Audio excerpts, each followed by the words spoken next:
Hey foodies, welcome to CookingShooking. Today, let's make one amazing Hyderabadi Biryani. I know I have made a biryani in the past, a Hyderabadi Veg Biryani, but this one is very different from that. And you and me, both of us know biryani is eternal. Everyone loves biryani. Let's not talk any further and begin making the recipe now.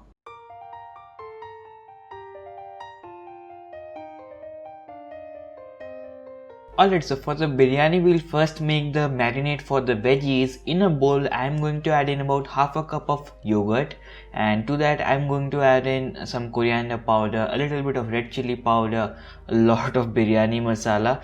We're going to flavor this with ready-made biryani masala basically. After the biryani masala, I will add in some cumin seeds. After that, some chopped green chilies. You can keep them whole if you want to. I will also add in some salt as per taste, and finally a little bit of coriander leaves and mint leaves. I will mix them around, and you can also add in a little bit of turmeric powder if you want to. Basically, we just want a thick marinade. Ingredients can be all up to your preference, but I prefer this set of ingredients in my biryani masala. So the marinade looks good to me. You can see it's thick and perfect. Now I'm going to add in the vegetables and the paneer. I've chopped them little lengthwise, like about an inch length, and these are about 1.5 cups of veggies and paneer mixed together. You can use any set of vegetables. Today I am using some potatoes, carrot, beans and paneer. You can also use capsicums if you like it. And basically just after mixing it, it looks good to me. Now I'm going to just leave it aside for about 30 minutes and our marinade will be done. In the meanwhile, let's prepare the rice. So here I have about 6 to 7 cups of water kept to boil. To this I'm going to add in a little bit of cumin seeds to flavor it. Few drops of lemon juice. Lemon juice really helps in preventing the rice from clumping and sticking all together. A little bit of oil, and finally some salt as per taste. I am adding in about 2 tablespoons of salt to this. After this water gets a roaring boil, we'll add in about 2.5 cups of rice. This is basmati rice that I am using today. I have soaked this rice for about half an hour in some water. So the rice will just take about 4 to 5 minutes to cook. Basically, once the rice starts dancing like this, you know it's done, but you can also take a little bit of rice and taste it. We need the rice to be half cooked. Now I will just strain the rice and spread it in a plate so that it cools down really fast. We don't want it to overcook with its own heat. Our rice and veggies both are done. Now let's prepare our biryani. For that, we'll first make the masala. Masala basically in a cooker. In the cooker I'm making the biryani. So the cooker is hot for me. I'm going to add in about 3 tablespoons of ghee to this. You can also use oil, but a biryani without ghee is no biryani.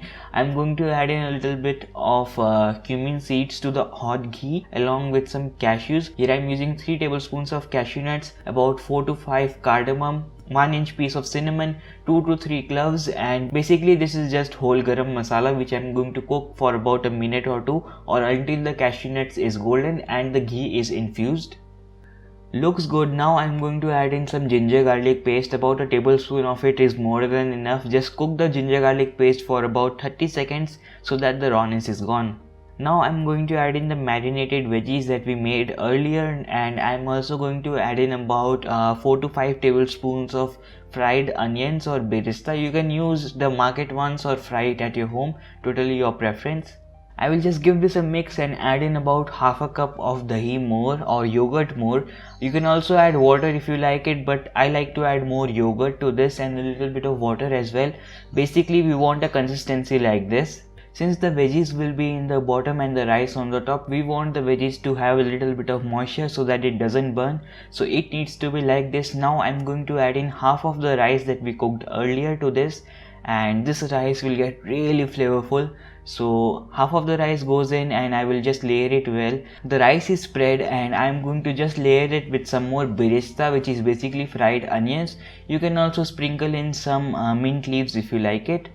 Finally, the rest of the rice goes in, and on the top a little more of birista, and I will also add in a little bit of saffron water. Finally, a little bit of ghee. So our biryani is all layered up and ready. Now all we have to do is cook the biryani or dum the biryani. I'm going to just place the lid on top and we're going to cook the biryani in low flame for about 5 minutes. After that, you have two options. Either you can cook the biryani under a tawa, iron tawa, or in a bain marie. Bain marie is a much superior option when it comes to my preference. So what I will do is I will just take a big pan, add in a little bit of water to this and place the cooker inside that pan and fill the kadhai or the pan with more water. What happens this way is the biryani cooks evenly from all the sides and it doesn't burn at all. So it's a very safe and a very nice method to cook biryani. Whatever method it is, it will take about 25 to 30 minutes to cook the biryani. This method is a little messy, but it's all worth it. Just make sure to keep filling the water in the sides and don't let it burn out. After 30 minutes of cooking, our biryani is all done and ready. As far as my experience goes, that time works for me. I will just open the cooker after 5 minutes, and as you can see, the biryani looks amazing. All the rice is like really fluffy and all. Now all that's left is to serve the biryani, and since this is a Hyderabadi biryani, you do not have to mix it. Serve it in the layers just as I am doing right now. Look at that biryani, doesn't that look perfect? The rice is not dry, rice is like very fluffy and very juicy as well. You have seen how I took out from the cooker and rice were like flowing like pearls and all. Thank you so much for watching this video. I hope you liked my recipe. If you did, make sure to click the like button and share this video with your friends. I hope to see you in my next video. Till then, remember to watch more and subscribe. Subscribing and the bell goes hand in hand, so make sure to click the bell icon as well. Thank you for watching. Happy cooking. Bye.